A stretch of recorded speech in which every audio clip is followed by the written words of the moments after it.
अकियांग ने कहा कि वो अपनी माँ से मिलने आ रहा है, लेकिन सामने वाले ने कहा कि उनकी माँ काफी ज्यादा इमोशनल हो गई हैं और उन्हें कुछ दिन और चाहिए एडजस्ट करने के लिए। बात कुछ भी हो, उन्होंने मिलने से माना कर दिया। अकियांग को कुछ टू गड़बड़ लगा।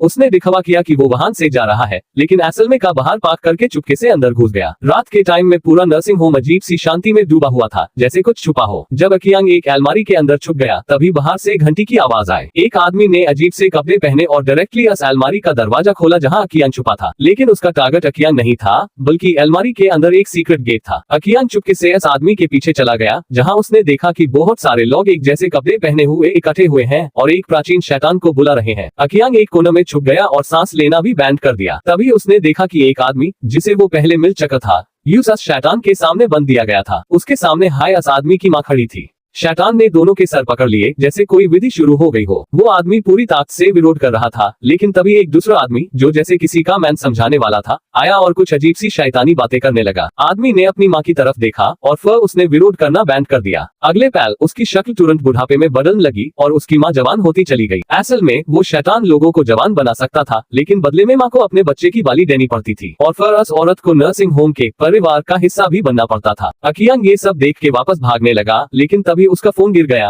और उसी वक्त किसी का कॉल भी आ गया। काले कपड़ों में लोग तुरंत उसकी तरफ भागने लगे। खुशकिस्मती से एक नर्स, जो पहले अकियांग को नर्सिंग होम में लेकर आई थी, उसने उसकी मदद। उसने अपना क्लोक और गेट की चाबी अकियांग को दे दी और कहा कि उसने भी कभी मजबूरी में अपने बच्चे की बाली दी थी। वो नहीं चाहती थी कि वही कहानी पर दोहराई जाए। अकियांग ने काला क्लोक पहना और अपनी माँ को ढूंढने गया, लेकिन माँ की हालत